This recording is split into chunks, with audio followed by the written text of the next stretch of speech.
Bueno, hoy el día de hoy venimos a presentarles el garantismo penal. Mi equipo de trabajo es Joana Isabel Becerra, Nicolás Castro y mi nombre es Erika Juliana Castro. Eh, ¿Qué es el garantismo? Bueno, el garantismo se construye en la rama del abolicionismo y comparte las ideas de lo que es el derecho penal mínimo. Sin embargo, el garantismo se enfoca y tiene énfasis en los derechos de la persona que esté implicada en un proceso penal. El garantismo pretende tres cosas. La primera es que el derecho penal sea un sistema de garantías del individuo. La segunda es que se limite el poder público por parte del Estado.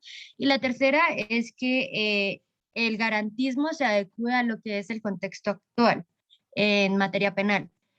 Ferrajoli es el autor principal de lo que es el garantismo. Él crea una estructura en el garantismo como un modelo normativo de derecho basado en múltiples principios que se asegure realmente la garantía de los derechos de los ciudadanos, sobre todo de los condenados o de aquellas personas implicadas en un proceso penal. Y ya en últimas, otro autor importante para el garantismo es Beccaria. Él hizo un gran aporte a través del libro del Delitos y de las Penas, ya que él fue quien sentó las bases como tal del garantismo y dijo que la pena no se puede justificar en la venganza, sino que debe ser útil para la sociedad y además que la pena debe tener esa función de prevención para no cometer otros delitos.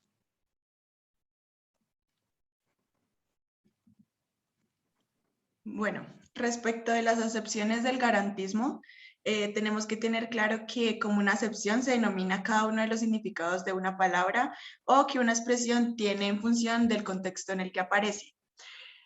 Son tres acepciones que tenemos dentro del garantismo, sin embargo, se hará énfasis en una de ellas, que es la de Estado de Derecho.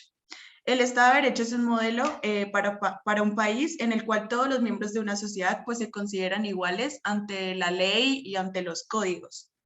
Es una condición política que no hace referencia a ninguna ley en concreto y pues se designa un modelo normativo de derecho. En lo que respecta al derecho penal, el modelo de estricta legalidad. Se considera garantista todo sistema penal que se ajusta normativamente a tal modelo y se satisface de manera efectiva.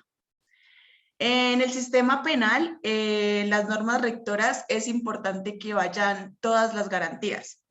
Tenemos la garantía de legalidad, gratuidad, contradicción, inmediación, que lo encontramos en nuestro Código Penal. Y aquí es importante hacer una diferenciación de lo que es una garantía a lo que es un derecho. Un derecho es una libertad y una garantía es la protección que se tiene a ese derecho.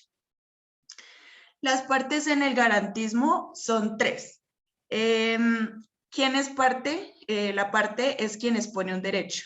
Quien no, simplemente interviene. Las garantías son para quienes exponen derechos y dentro de las partes tenemos al procesado y la víctima. El procesado expone su derecho a la defensa y la víctima tiene como principales garantías o derechos la protección a la verdad, a la justicia, a que se le respete el debido proceso. Y ya por último, las garantías en general del garantismo serían uno, que es respetar las garantías que se relacionan con la tutela de derechos fundamentales. No interesa el rito procesal en el garantismo, sino que se respeten los derechos fundamentales y se disminuya la violencia.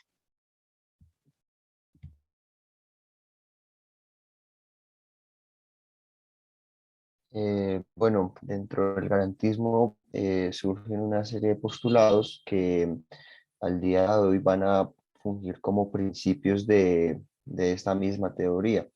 Hay que aclarar que los principios pues, son las formas de materializar los derechos. Entonces, dentro del garantismo, estos principios van directamente relacionados con eh, el sistema penal. Básicamente lo que buscan estos principios es que se le protejan y que se le, valga la redundancia, garanticen, ¿sí?, los derechos que tienen las personas que se ven envueltas en un proceso penal. Dentro de estos principios tenemos el principio de retributividad o de la sucesividad de la pena respecto del delito. Entonces, ¿Qué quiere decir esto? Que para que se imponga una sanción penal, ejemplo, como la pena de prisión, necesitamos que se haya acreditado que existe un delito previamente. El segundo principio es el principio de legalidad en sentido lato, en sentido estricto. Eh, y este básicamente lo que establece es que la estricta legalidad garantiza la verificabilidad y refutabilidad de los supuestos típicos penales abstractos, asegurando mediante las garantías penales la denotación taxativa de la acción, del daño y de la culpabilidad que forman sus elementos constitutivos, mientras la estricta jurisdiccionalidad garantiza la verificación y la refutación de los supuestos típicos penales concretos, asegurando mediante las garantías procesales los presupuestos empíricos de la carga de la prueba o de la carga de la acusación y el derecho a la refutación por parte de la defensa. Estricta legalidad y estricta jurisdiccionalidad resultan así conectadas. Eh, Siguiente, por favor.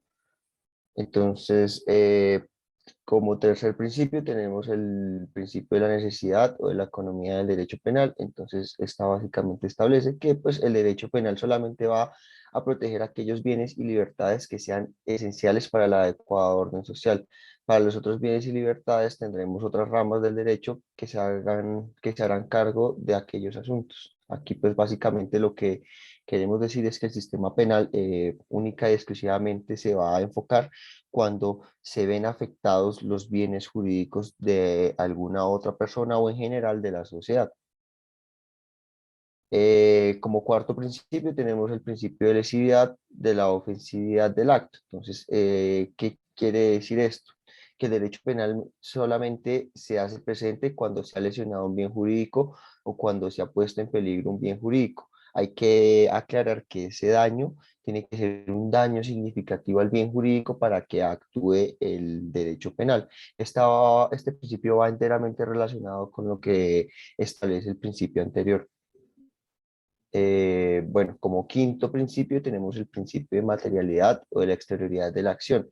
Entonces, pues esto básicamente establece que solamente podemos imputar un resultado de relevancia penal a aquella persona que haya realizado materialmente una conducta voluntaria orientada a provocar el resultado. Hay que hacer énfasis en la palabra materialmente, que materialmente haya realizado, porque pues no se puede quedar en la mera intención, en la mera imaginación de el hecho, sino tiene que materializarse este hecho para que pueda así imputar un resultado de relevancia penal.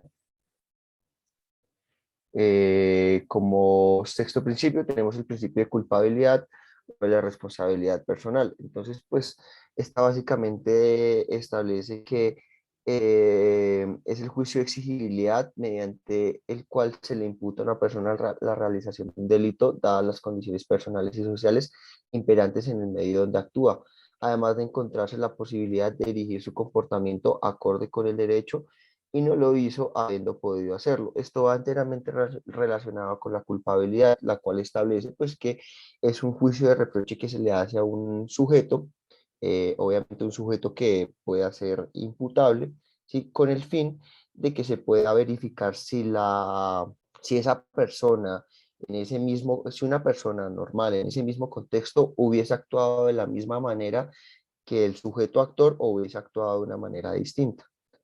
Em, Como séptimo tenemos el principio de jurisdiccionalidad, también en sentido lato o en sentido estricto, que establece esto.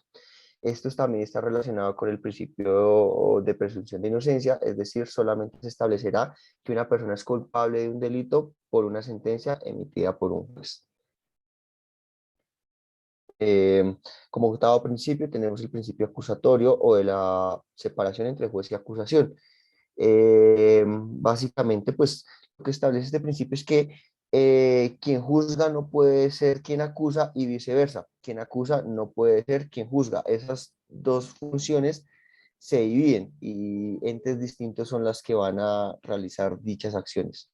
Entonces, un ente, que en este caso es el juez, va a actuar como quien quien juzga y en este caso, en el caso concreto en Colombia, el fiscal va a ser quien acusa.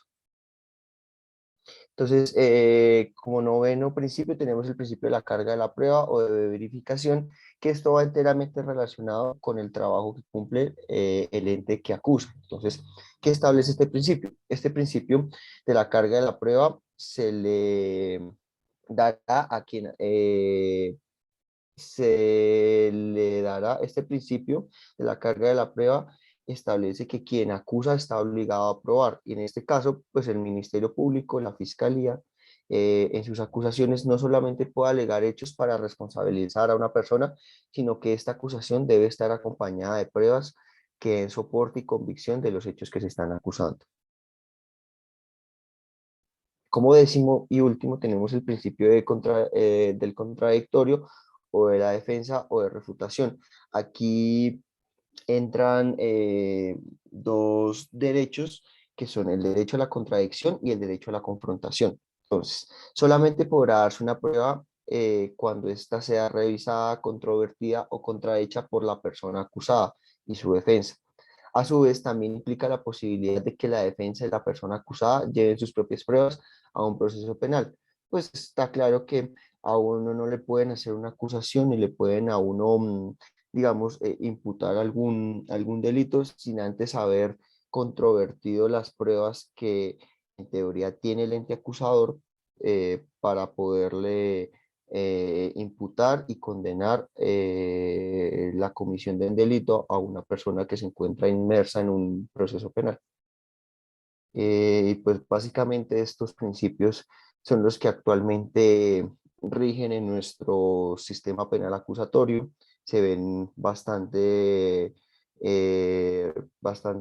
reflejados, digamos, en todo el ritual del proceso penal.